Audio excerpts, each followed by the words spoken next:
Hi, this is Vish Chatterjee talking again about the Business Casual Yogi. Kind of a behind the scenes look video at, we are up to chapter 2. So chapter 2 is Yoga Beyond the Mat. So what's interesting is I'm actually filming this video in the location that I actually wrote the book. So I'm sitting here in a mountain cabin in the mountains of San Bernardino in California, the San Bernardino Mountains, in Southern California specifically, and I'm at an altitude of 6,200 feet. So this is the actual spot where I'm sitting right now, where I used to sit and write the book. Most of the book was written here. You can see behind me there's a little mountain cabin, very rustic looking. And, up here right now, today I'm sitting in about 3 feet of snow outside around me. We had a massive snowfall in these mountains. But over the last few years, this is where I used to come and to get away from craziness of LA and craziness of family obligations and kids and sports and activities. I'd carve out a few days to come up here and get away from it all and write. And so what I would do is I'd come up here, I'd sit at this very spot and schedule a Zoom video conference with Yogi Vishwaketu.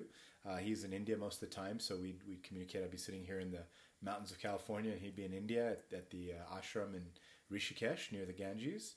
And we'd talk about a chapter. We'd say, okay, what do we want to put in this chapter? What's our outline? What are the points we want to get across? I'd bring up a theme that I thought was important, and he'd tell me a story around it. And that's sort of how set the pace or set the tone for each chapter.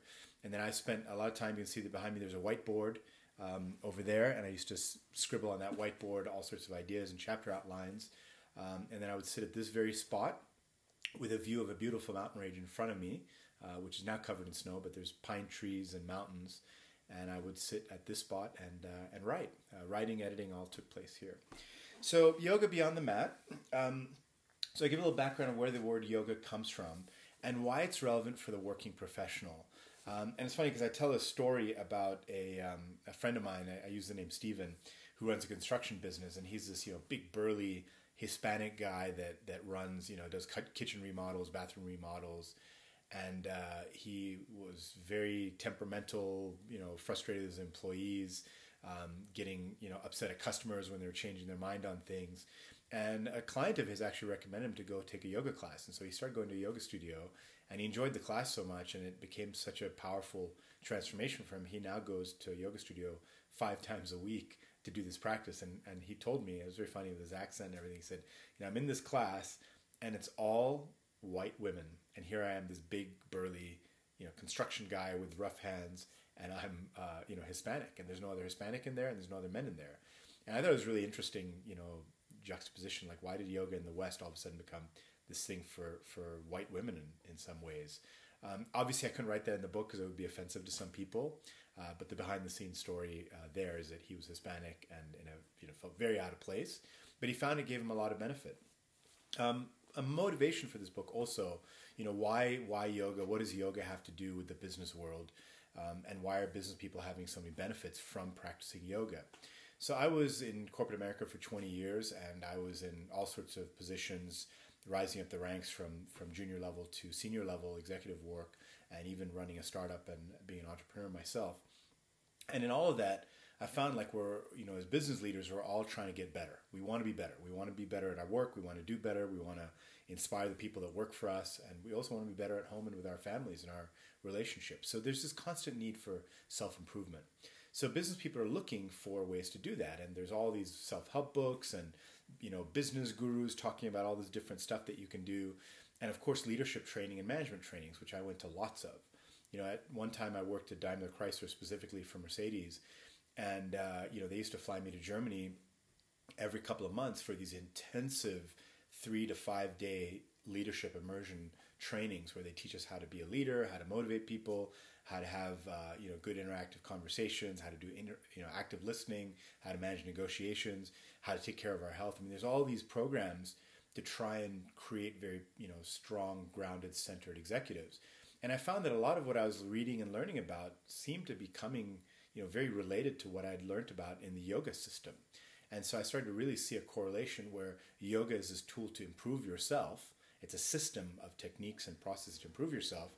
And meanwhile, that's what business leaders are looking for. So that's where the book idea came from, is how do we serve this particular need for personal growth. And so when we started writing the book and realizing that as I researched different leadership paradigms, management thinking, my notes from MBA school, I can find a parallel to them in the yoga tradition and the broad yoga tradition, not just the yoga on the mat. And I think that's what got lost in the Western world, is yoga is this thing that people do on a yoga mat in a yoga studio, with punch cards and Lululemon pants. And that's really, just one tiny piece of it. If you think of the whole system, there's, the Ayurveda system, which is the mind-body medicine system, like how to heal yourself, what's the food to eat, what's the right food to eat, when's the right food to eat. The Vedanta system, the philosophy of how to conduct yourself in life and how to find out what your purpose in life is and how to honor that on a regular basis.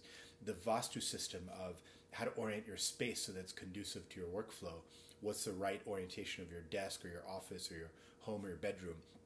There's, of course, a whole system of Jyotish, which is the planets and stars and moons and where they're located and how that affects crop growth and personal issues and health issues and understanding that relationship. And then, of course, there's the yoga system. And yoga itself has 4 different paths. There's a path of yoga that is selfless service to others. There's a path of yoga that's devotion and just prayer to some higher being.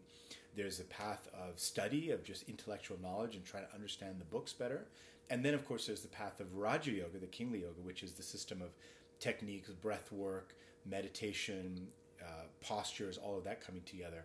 So when you show up on a yoga mat to do just the physical practice, it's one piece of 8 different branches of one branch of yoga, of which there's 4 branches, of which yoga is one of maybe 8 or 9 different disciplines within the Vedic system. So it's much more sophisticated and elaborate. And so when you're just focused on the physical practice on the mat, you're sort of eliminating 90-95% of what the whole system has to offer. So our goal with this book is to present that other 90-95% so that you can use it as a much more powerful integrated system and sort of supercharge that 5% work that you're doing on a yoga mat. So that's what we're doing here. And of course, it all begins with the 8 limbs of yoga, the Ashtanga. And so any yoga book you pick up will have some treatise on the 8 limbs of yoga, and specifically the first 2 being the yamas and niyamas, which are your personal guidelines and societal guidelines. So, I consulted with Vishwaketu on this, and we came up with, how do we take something that shows up in every yoga book, societal guidelines, personal guidelines, present them in some way that is really relevant for the business audience.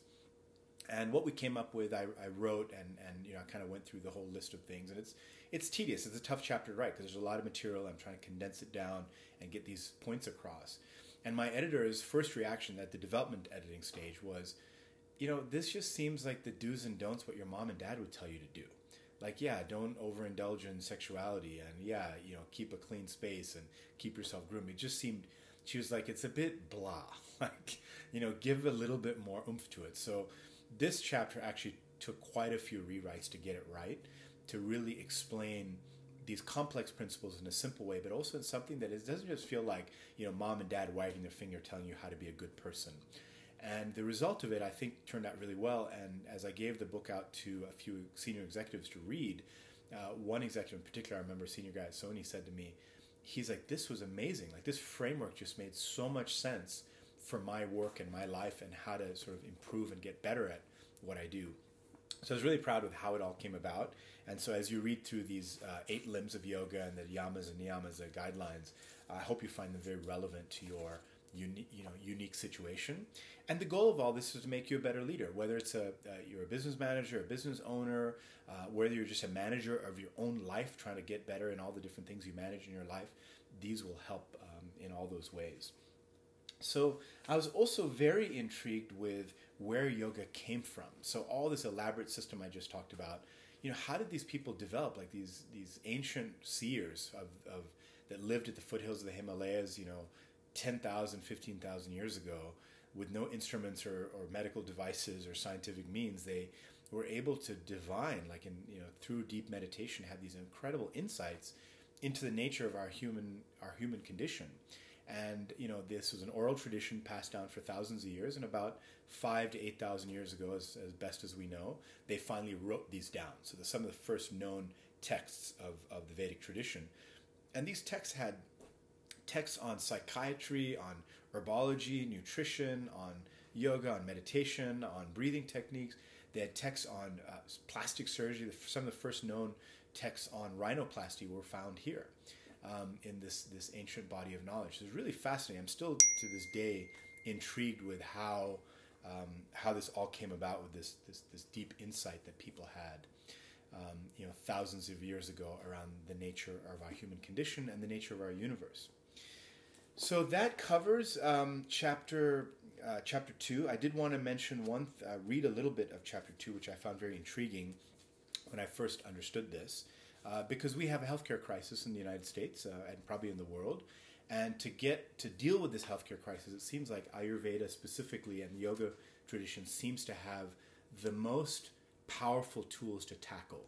I was just at a conference, the Sages and Scientists Conference down in Bentonville, Arkansas.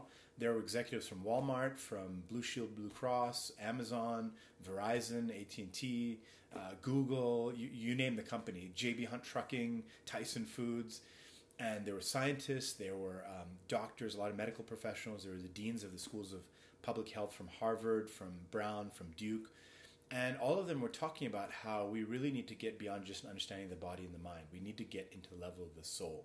And to hear these Western executives at these major Midwest companies talking about the soul and talking about Ayurveda specifically and yoga and meditation as some of the tools to solve our mental health crisis, our suicide crisis, really fascinating for me. And I think a lot of those insights are captured in chapter 2.